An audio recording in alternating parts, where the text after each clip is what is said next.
over the country, all hospitals in Uganda are operating zinemu a private wing, which should also be cordoned off. Ako watching a pharmacy na nchimasa kuna nejo private wing ojikodoning off nchimasa ngwa igura Pandora box, no services anymore.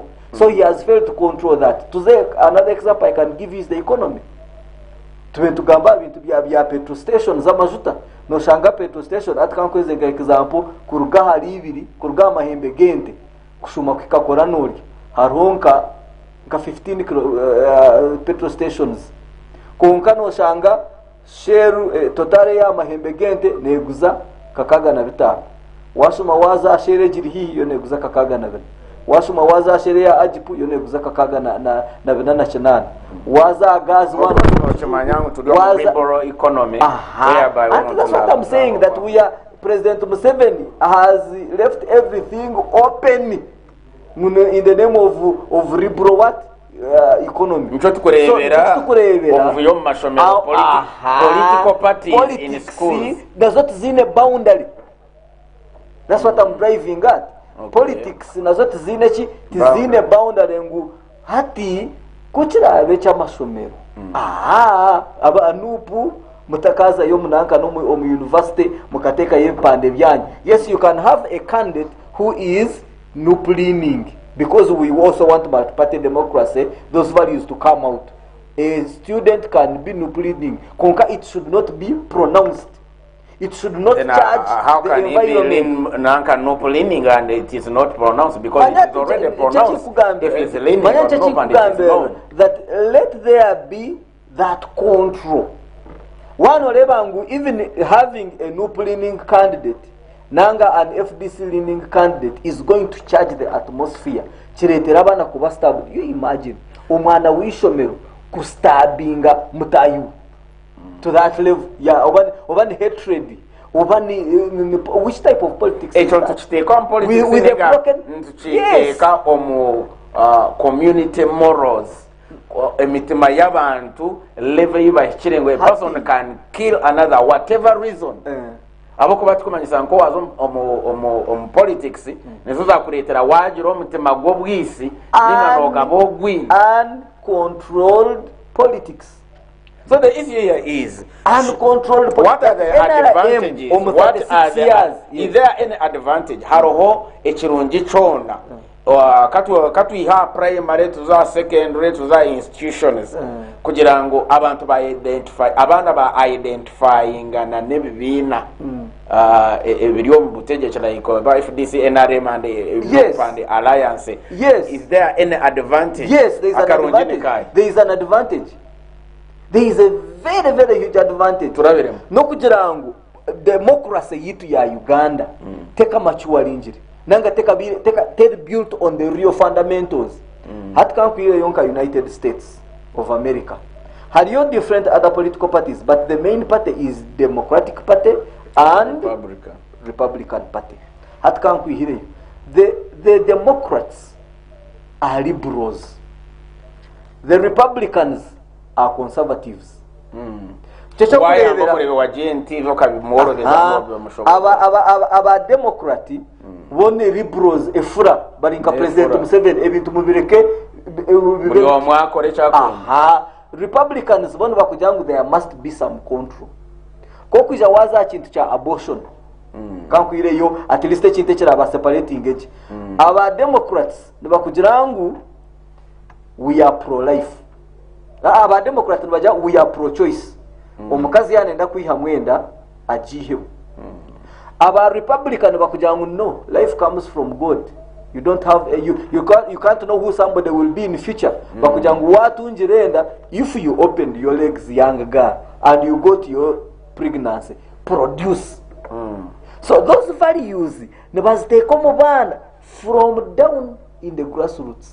Omwana raising a Republican nanga Democrat. So bachikomu kutera karura hibikwindukira ne Oliya bine a serious candidate. Nango kutibine bareba patete serious candidate bajangwa some states chokara bakujangu states which used to vote blue have now voted red. The person who is there konka the values remain values.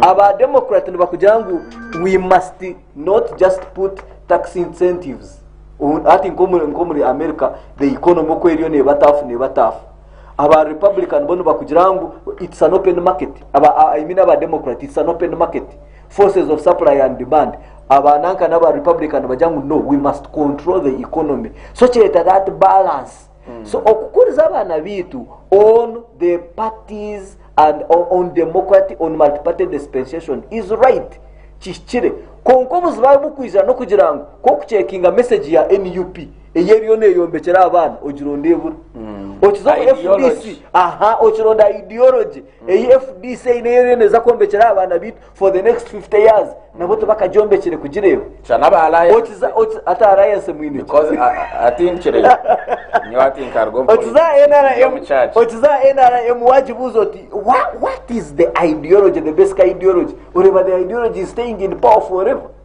No. Yes. What is in Rwanda bacharaku hanyisa naka I mean to talk about ideology. Which ideology? Fundamental change. Fundamental change. Prosperity for all. Which prosperity for all? So there is the chinkumanya. Ni manyango omu alliance been core values about integrity, fear of God. Maybe yeah, kugira ngo a leader must be a person with integrity. That is the problem. Era nitokurebera waza kore abantu abariyo umuntu atine integrity taka survive. Now the problem that we have is that because of NRM's dominance tekubasa kuichiriza mugisha muntu and the Alliance for National Transformation to penetrate deep with their ideologies bakazitende kombantu. Today Alliance because the other ones are prepared to reign forever. Yes. Hati nchacho kurebera nibakugira ngo omuri America abantu abaterire Donald Trump akaruru most of them were the Pentecostal evangelicals. Ba pastor aba makanisa ga kwa holding a values Christianity. Those values of pro-life. Bajangwa bana nkogu ba Hillary Clinton bono ba campaign injira za abortion na ba campaign injira homosexuality na ba campaign injira but no we must take back our nation to God bihayo muzahambu chi Donald Trump na we iza inebyeye konka on those values konka ine values Republican konka on those values bichirizana nawe bamutekai. So also here nyoni nyichiriza if you want to build democracy over in the next 30 years over in the next 50 years even Alliance for National Transformation should be having that strength yokutwara enjiri yabo bakajiplanting ombantu yitwa abantu abakwikiriza in integral leaders in the future maybe in the next 5 years 10 years we will have those leaders coming on board. Is it because we don't have even political science in schools anymore? Antu banyane byebyo binte bitugamba that President Museveni has managed to destroy structures ezikubasa ku buildinga society ekaba strong. Arabian argument that's why he is not interested in the arts. Yes, because you question yourself because that whole reason yona went in a university of one of the best universities on this continent in Africa to make one to having violent elections. Ukana na reason yokushanga ngo mwana nabasa kutambura ako mwana wa over Isire no another university. So you ask yourself, was he hired? No who am here that transport yokuruga UCU kuija makerere just kukora kavuyo obono basano kushanga wa FDC because he was FDC boy and he had a friend who is also FDC standing. He had come to support him. Yes, but that was okay. I think the problem is that violence. Where does it come from? Is it because of politics? Is it because there is no pan FDC? No, it is Makerere? It is the lack of control. Manya what Makerere did yesterday is going to be done at Mbara University because Makerere is our example. He's going to be done in Kabari. So the problem is policies ezitakubasa controlling as kajirangu no. You people are going to choose your leaders. We don't want colors. But colors have not made any problem. Because our democracy is still immature, man. Kunojangu, it is in the USA where you stand and say, I am Republican and my values are this and this and this and this, and they are clear. Abantu bakachuziye bajangu, yes, takabirona noko kwitangana.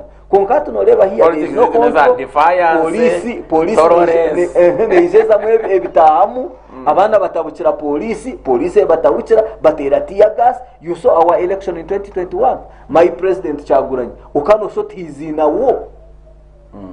Amuriat, no, a nomination ya Amuriat. The man was nominated on barefoot.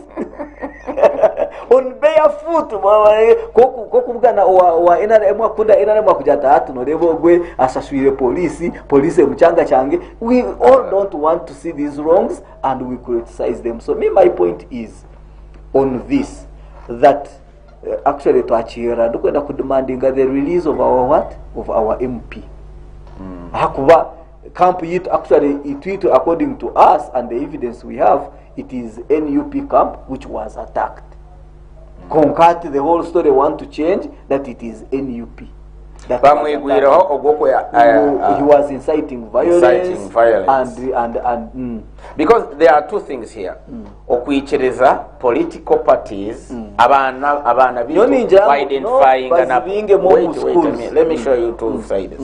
Kwalawinga amashomero kwa identifying with their political parties konka batichirize any involvement ya those political parties in these students. That's one. Number two, kubaninga any political party, and which is also can be looked at as a human right violation, because I have the right to belong to somewhere. Why would you ban me to say I'm NRM? You see, to every point there must be a strong defense.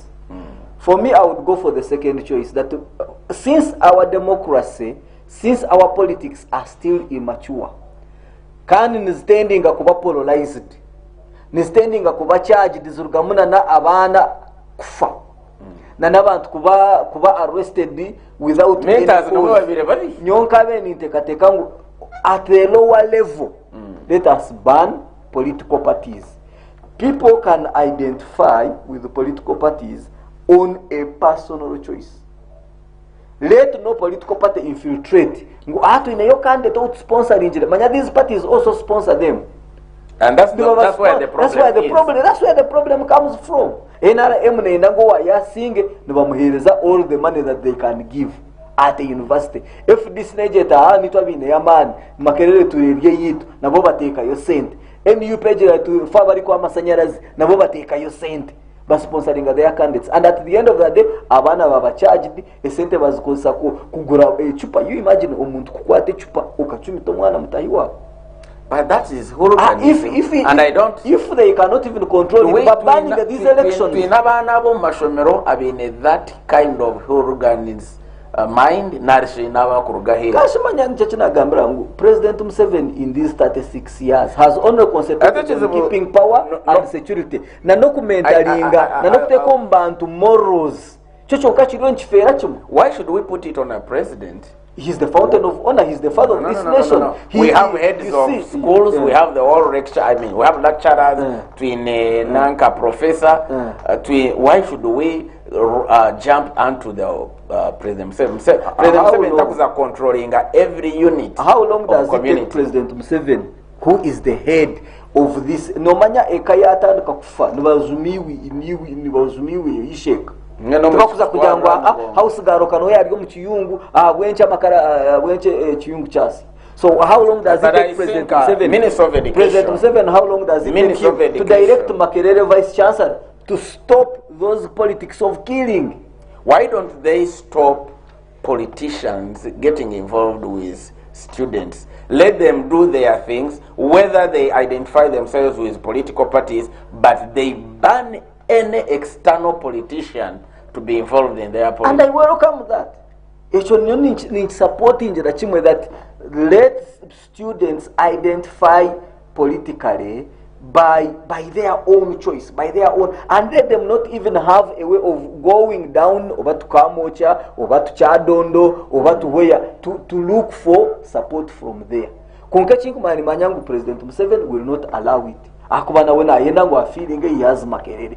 No naba FDC they will not allow it. So me what I can honestly say because that no arobo banoreva university yene ba guild president and ba campaigning and they are moving in towns and oyebuza obururukana baburondero mba students batayi babo ayishomero. What are they doing exactly in the city? That is the uncontrol of society.